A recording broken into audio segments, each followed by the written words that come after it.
Ja, nochmal kurz ein Video zu BäckerCAD. Mir ist hier was aufgefallen, das wollte ich euch nicht vorenthalten. Ich habe mir nochmal die Examples angeguckt. Da habe ich hier den Kopfhörer, den ich ja halt vor, ich schätze mal, 15 bis 20 Jahren für mit dem Data Solid KDE+ Maschinenbau konstruiert hatte.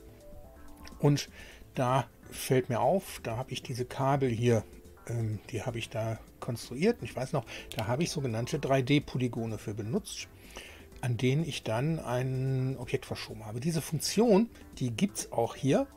Die nennt dieses mit dem Verschieben, das ist diese hier. Da zeigt er an, mach schon deinen Schiebekörperpfad. Und der Pfad, ich habe keine Möglichkeit in BäckerCAD hier 3D-Polygone zu definieren. Wenn man sich das hier einmal kurz anschaut, was ich damals da gemacht habe, wenn ich jetzt das hier selektiere, dann, ich gehe raus und rotiere das jetzt hier so ein bisschen, dann sieht man, dass dieser Pfad sich nicht in einer Ebene bewegt. Das heißt, ich habe halt wirklich frei in 3D die Punkte definieren können und hinterher da ein Objekt, also hier dieses Doppelkabel, so ein kleines, zwei kleine Kreise dran verschieben können. Das ist, so wie ich das hier sehe, mit BäckerCAD nicht möglich. Also wahrscheinlich aufgrund des niedrigen Preises ist die Funktion hier nicht drin. Und das ist natürlich schade, wenn das Beispiel da drin ist, man kann das gar nicht damit machen, ist schon nicht so dolle. Und auch wenn man sich überlegt, dass das halt, ich sag mal, mindestens 15 Jahre her ist. Nee, mehr. 15 Jahre, 2005. Also 2000, also über 20 Jahre ist das her. Okay, dieser Kopfhörer, der ist natürlich so, wie er hier jetzt von den Leuten auf die CD gepresst worden ist, totaler Unfug, weil der farblich natürlich überhaupt nicht so aussieht. Das heißt, da kann man einfach ein paar Sachen selektieren und farblich umgestalten. Und das habe ich jetzt auch schon länger nicht mehr gemacht. Schauen wir mal gerade, wie es funktioniert.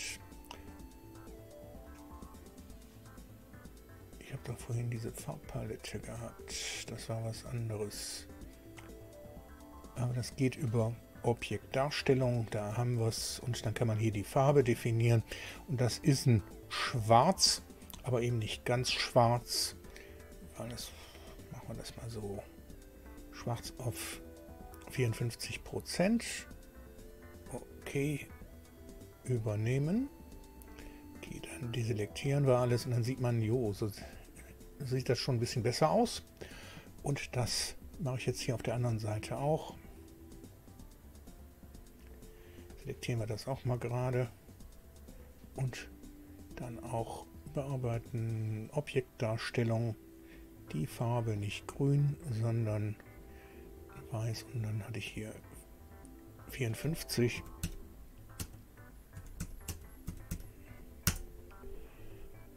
Übernehmen und okay, dann können wir es deselektieren.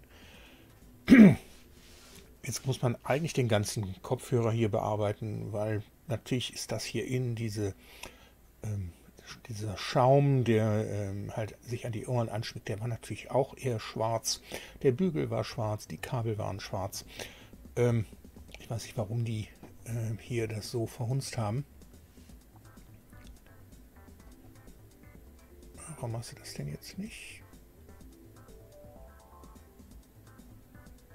Ja, ich bin wieder in FreeCAD. Ich muss die Maustaste gedrückt halten zum Drehen. Ist aber eigentlich nicht so. Einmal kurz klicken. Okay, muss man wissen. Okay, jetzt noch ein kurzer Tipp. Wenn ihr solche 3D-Objekte konstruiert habt und ihr wollt die gerne rendern, dann empfiehlt sich da, das zu exportieren und dann in zum Beispiel ein Blender-Programm einzulesen. Und da empfehle ich nicht, das aktuelle Blender-Programm zu nehmen, weil mit dem Cycles-Renderer, da muss man wirklich sehr, sehr gut Bescheid wissen und vor allen Dingen braucht man riesige Bildschirme für diese ganzen Verknüpfungen, die man da machen kann. Ich nutze da immer Blender 2.79. Das ist die letzte Version, die noch den alten Blender-Renderer hat. Und jetzt kann man hier ganz einfach, also ich beende mal gerade hier die Auswählen-Funktion, dann kann man das Ganze hier komplett selektieren. Also einfach einen Rahmen drum ziehen. Es ist alles selektiert. Dann kann man hergehen, Datei, exportieren, STL-Datei. Und die STL-Datei, die speichere ich jetzt wieder hier auf meinen Shared Folder, weil ich wieder in Linux den Blender nutzen möchte. Und dann nennen wir das Ganze mal, gibt dem Namen Kopfhörer. Ich habe das mal mit UE geschrieben, .stl, brauche ich glaube ich bei BeckerCAD nicht zu schreiben. Und da ist das exportiert. Oder er ist gerade dabei. Okay, jetzt sollte er fertig sein. Ja, er ist fertig mit dem Exportieren. Ich gehe mal gerade hier raus. Dann können wir hier, ihr könnt es natürlich in Windows machen, ich nicht. Ich habe meinen Blender hier auf Linux laufen. Und da kann man jetzt das Ganze importieren. Import STL. Dann das Verzeichnis, das heißt SharePoint. Da haben wir es und da ist der Kopfhörer als STL-Datei. Importieren. Okay. Ist ein bisschen außermittig, ist aber nicht weiter schlimm. Die Auflösung, die er jetzt da gemacht hat, ist auch nicht sonderlich groß. Da hätte ich wirklich vorher eine Einstellung machen müssen, aber jetzt zum Testen reicht es aus. So, das Programm Kadi erzeugte wenigstens früher, ich weiß nicht, wie es heute ist, eine STL-Datei mit verschiedenen Objekten. Das ist aber eine Sache, die vom STL-Format eigentlich gar nicht unterstützt wird. Und jetzt exportiert Kadi eine Komplettdatei. Das heißt, das Ganze ist ein Objekt und um das jetzt trennen zu können, wechselt man hier in den Edit-Mode, selektiert alle, drückt die Taste P und sagt Separate by Loose Parts. So, da hat er was zu tun. Und dann haben wir einzelne Objekte und können die jetzt entsprechend zusammenfassen, wo wir wissen, die Farbe ist dieselbe. Das heißt, die Muscheln, die ich jetzt sehen möchte, was ist das? Ja, das sind wirklich die Muscheln. Die füge ich zusammen. Das heißt, da drücke ich einfach STRG J. Muss man aber nicht unbedingt machen. Man kann es auch hinterher einfach bei den Materialien machen. Machen wir es mal STRG Z, machen wir es rückgängig. Also jetzt haben wir wieder einzelne Muscheln. Und jetzt kann man hierher gehen, einfach hier über die Materialien, neues Material hinzufügen. Und das wird jetzt halt wie vorhin da gesehen, sowas Graues. Und dem gebe ich einen Namen. Das heißt jetzt zum Beispiel Muschel für die Hörmuschel. Okay, und dann kann man einfach die zweite Muschel anklicken und hier sagen, okay, die kriegt auch die Farbe der Muschel. So, diese beiden hier,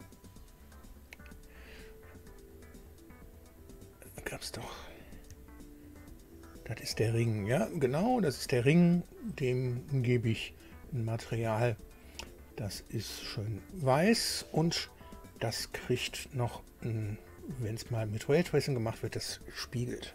Das war nämlich ein richtig blank polierter Ring und dem geben wir auch einen Namen und zwar Ring. So, und dann wechselt man hier hin, schaut, ist das der Ring? Jo, das ist der Ring und der kriegt das Material Ring.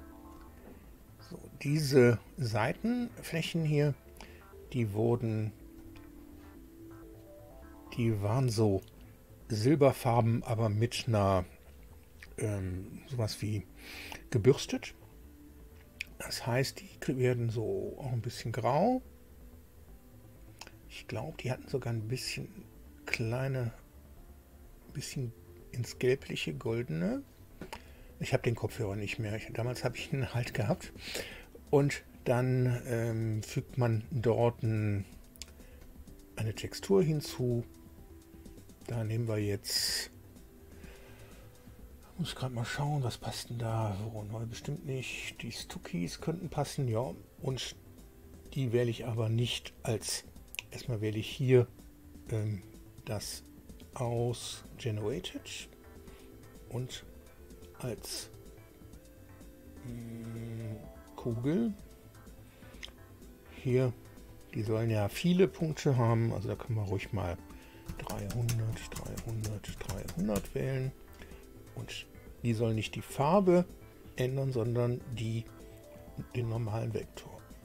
Das heißt, eine Bump-Schattierung nennt man das Ganze. Und dasselbe machen wir natürlich auf der anderen Seite auch. Das heißt, da kann ich hinklicken. Da möchte ich halt das Material haben und dann sollte die Textur da mit dran hängen. Okay, jetzt sind das hier, das ist alles flach schattiert. Das macht man folgendermaßen weg, indem man hier einfach auf Smooth drückt. Und um das dann richtig zu machen, hier noch, ist das richtig da? Nee. Hier ist das, und dann auf Auto Smooth zu drücken. So, das müssen wir hier auch machen. Also Smooth, Auto Smooth, Auto Smooth, Smooth, Auto Smooth, Smooth und der Ring hier. Auto Smooth, Smooth und der Ring auch. Auto Smooth, Smooth. So, dann gehen wir an das Label hier.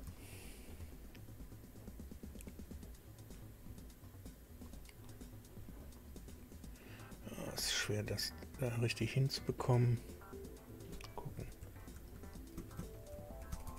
Da müssen wir es so bearbeiten. Ich will es halt auch vernünftig sehen können. Gucken wir mal. Das ist das Schild. Das sind die einzelnen Buchstaben. Also, da machen wir erstmal weg damit, weg damit, weg damit, weg damit, weg damit. Ich selektiere erstmal über Border Select alles und gebe dem Material. Das mag er aber gar nicht. Dann machen wir es anders. Okay, das war, glaube ich, silbern und die Schrift war schwarz. Also da kann ich sagen, okay, das wird so wie der Ring dargestellt. Das verstecken wir jetzt auch. Und dann selektiere ich alle hier. Auch nochmal alle weg, alle selektieren und Steuerung J. Hat er das jetzt gemacht? Nee, muss ich erst einen selektieren, dann alle drüber und dann Steuerung J. Dann ist das ein einziges Objekt und dem gebe ich jetzt auch ein Material. Und zwar was Schwarzes, also fast schwarz. Und wir machen Alt H und dann ist wieder alles sichtbar. So, auf der anderen Seite ist das Ganze in Kopie. Das heißt, da muss man das eigentlich auch machen. Also verstecken, verstecken, verstecken, verstecken, verstecken. Du wirst so wie der Ring und versteckt. Border Select, Steuerung J, alles zu einem. Und dann war das, glaube ich, das Schwarz da. Genau, das habe ich noch nicht benannt. Das heißt, ich gehe hin, gebe das Material 001 und nenne das Schrift. Alt H wird wieder alles sichtbar. Ich habe mal oben das aktiviert. So, hier da machen wir einfach eine Textur, die machen wir auch in einem relativ grau.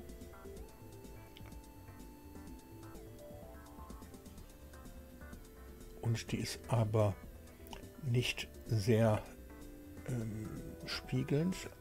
Das müssen wir bei den anderen Farben auch noch zum Teil runtersetzen. Das nenne ich jetzt Kunststoff. Jetzt kann ich hier die anderen dazu selektieren. Beziehungsweise erst die und am Ende das, was ich damit machen möchte. Das heißt als letztes den und Objekt. Muss ich gerade schauen. Das ist Apply.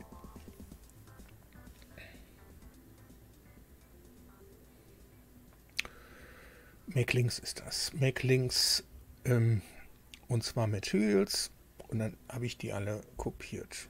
Hier habe ich das vergessen, da muss ich das jetzt nicht so machen, da kann ich das auch hier machen. Das ist das Material Kunststoff. So, die sind auch nicht sonderlich spiegelnd, das heißt Muschel, da können wir hier bei Specular auch das ein bisschen runterdrehen. Das hier kriegt das Material Kunststoff. Der auch.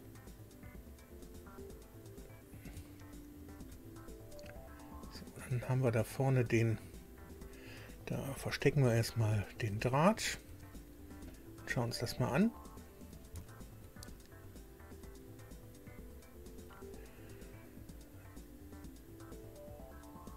Da waren früher auch diese bunten Ringe mit drauf. Die sind irgendwie nicht da. Gucken. Ne, die sind nicht da. Also wir selektieren die beiden einfach und geben denen das Material Ring und dir auch Ring. So, haben wir noch was vergessen? Ich glaube eigentlich nicht. Ich weiß nicht, ob hier drinnen noch was war. Ne, das ist alles eins. Okay. Das ist die Aufsicht. Wir fügen hinzu eine Kamera. Da ist die Kamera. Die verschiebe ich, skaliere ich, damit ich die überhaupt vernünftig sehen kann. Kann man ruhig so belassen, dass sie so zeigt. Und wir machen ein neues Objekt da rein, ein Empty mit glatten Achsen. Das heißt, das ist dann so ein Kreuz. Den schiebe ich jetzt dahin, wo ich ungefähr hingucken möchte. Selektiere die Kamera, dann geht das hier über dieses Kettensymbol, das nennt sich Constraint, Add Object Constraint und da wählen wir einfach aus Track to. Wir tracken auf das Empty, gehen hier auf -Z, dort auf Y und schon schaut die Kamera dahin. Hier brauche ich jetzt nur noch einmal in dem Fenster hier User Perspective die Taste 0 zu drücken, dann habe ich die Ansicht der Kamera. Jetzt sieht man nichts. Warum? Die Kamera ist falsch eingestellt. Da muss man das höher stellen. Ich mache das immer auf 50.000. Das ist, wie weit die Kamera überhaupt schauen kann. So, jetzt können wir das hier bewegen. Hier haben wir die Seitenansichten. Da haben wir die Ansicht von hier. Das scheint eine Perspektive zu sein. Ne, ist es nicht. Okay, kann man die Kamera ein bisschen kleiner machen. Ist vielleicht auch ein bisschen groß. Jetzt kann man das hier hochfahren. Kann hier das noch ein bisschen drehen. Hier kann man ebenfalls die Kamera auch noch ein bisschen verschieben.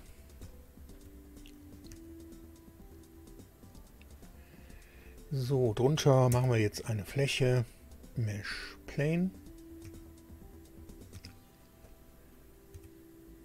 Die machen wir erstmal schön groß. Gucken uns von der Seite an, wo liegt die? Die liegt, so wie es aussieht, wirklich darunter. So sicher bin ich mir nicht. Doch, sieht aber so aus. Ja, das sieht ganz gut aus. Okay, dann brauchen wir noch eine Lichtquelle. Über Lampe, da machen wir ein Area Light, das heißt eine Lichtquelle, die aus mehreren Lichtquellen besteht, die in einem Quadrat oder in einem Rechteck angeordnet sind. So, das ist auch hier hingekommen. Die muss mindestens so auf die Höhe der Kamera. Und dann kann man sich anschauen, wo. Okay, die soll von da leuchten. Man kann jetzt noch überdrehen, der sagen, wo die überhaupt hinleuchten soll. In dieser Ansicht soll sie so leuchten. Und dann können wir das hier umändern. Da soll sie auch auf das Objekt leuchten. Und man kann jetzt hier auch das skalieren, dass man das besser sieht.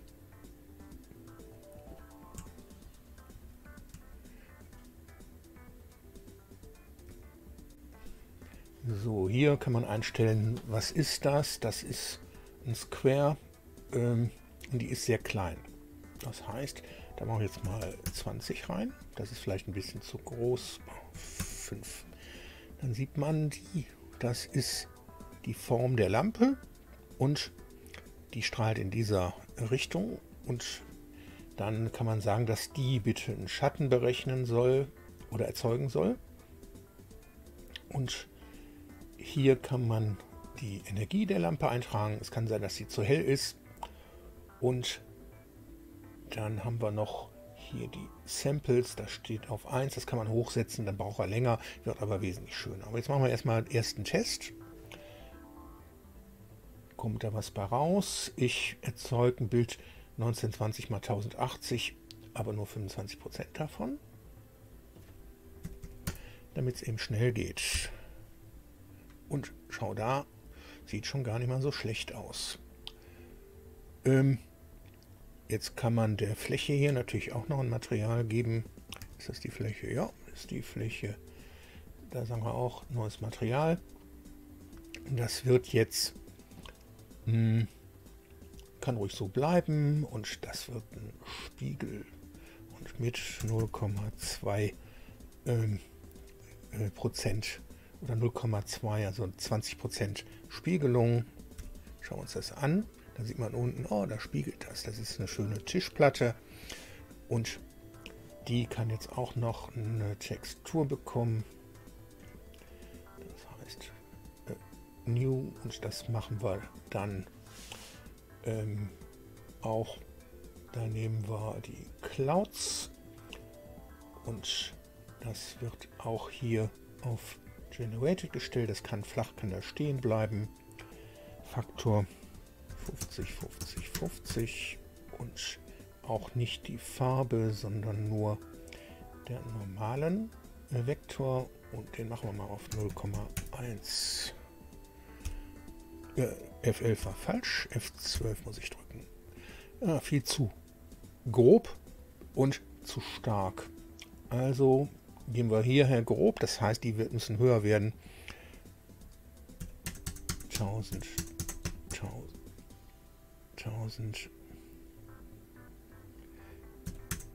1000. Schauen wir uns das nochmal an. So ist das schon besser, und dann können wir hier auf 0,02 mal gehen. Und dann gehen wir beim Schatten, also hier beim Mirror, noch auf 0,8.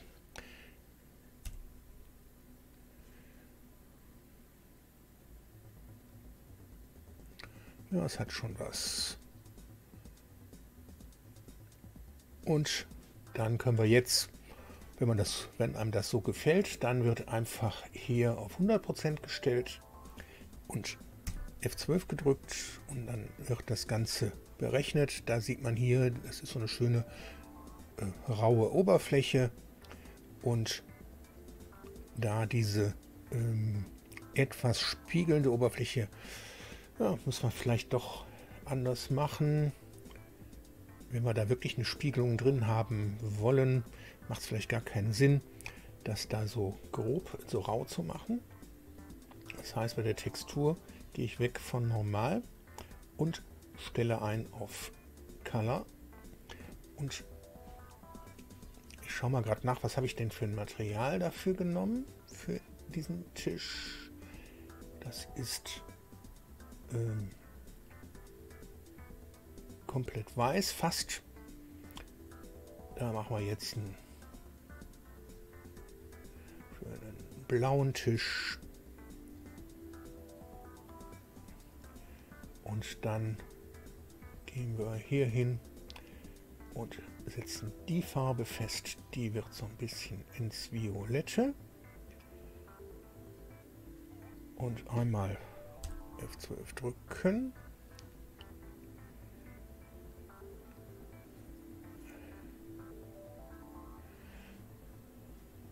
Sieht man davon überhaupt was?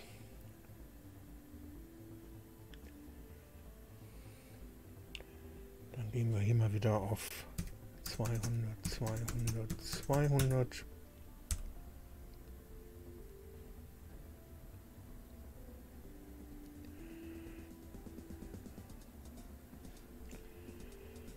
Machen wir jetzt Marmor raus. Das heißt, ich wechsle hier auf Marble und drücken wir mal F12. Da sieht man, das ist Marble. Und dann kann man hier einstellen, wie das noch geändert werden soll.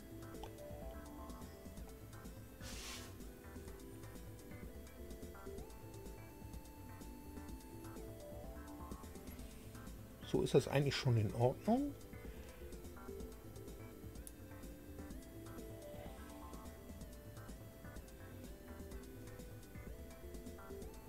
Und hier kann man die Größe definieren. Das heißt, haben wir auf 1, Turbulenz 20 und Nabla 0.5. 0,1 ist das Maximum. Einfach mal schauen, wie sieht das aus. Das kann noch ein bisschen.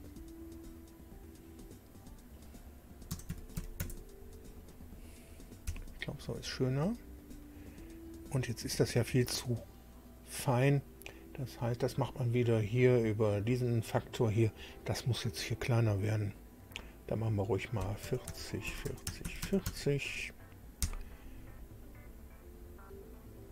Und dann können wir jetzt die Farbe auch noch ein bisschen anders wählen.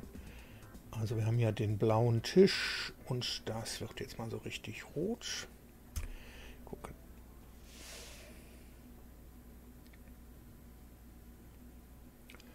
Ja, und damit haben wir das soweit schon fertig. Was jetzt hier noch auffällt, das Objekt muss auch noch smooth schattiert werden und hier mit Autosmooth. Da sind bestimmt noch andere, wo wo sowas geändert werden muss. Das Ding hier, das wird Kunststoff im Material. Kunststoff da und wird natürlich auch Autosmooth. Smooth. Das Teil wird Autosmooth. Smooth. Die Schrift auch. Mal hier rüber. Da ist noch so ein Teil hier. Das hier. Das wird auch halt mit einem Material versehen. Und zwar dem, nein, kein neues Material, dem Kunststoff. Und wird auch Autosmooth und hier Smooth. Dann da genau dasselbe. Und die Schrift Autosmooth. Smooth. So, hier ist es im Prinzip auch überall so. Da sieht man es ganz besonders. Smooth. Autosmooth. Smooth. Smooth. Smooth. Schmus. Habe ich noch einen vergessen? Ich glaube den. Autosmooth. Smooth. Hier bei denen, da kann man das weglassen. Okay, das sollte es eigentlich komplett gewesen sein. Nochmal schattieren. Und dann kann man sich überlegen, die Lichtquelle vielleicht ein bisschen anders zu setzen. Das heißt, ich verschiebe die einfach. Ich kann die auch tracken lassen. Das heißt hier Track to empty und minus ZY. Dann scheint die immer auch dahin, wo die Kamera hinschaut.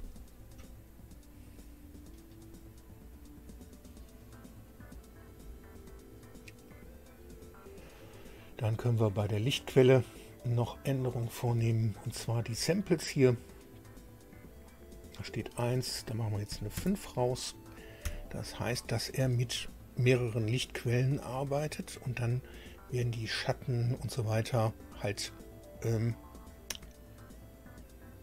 wie soll ich das sagen, die Schatten werden weicher.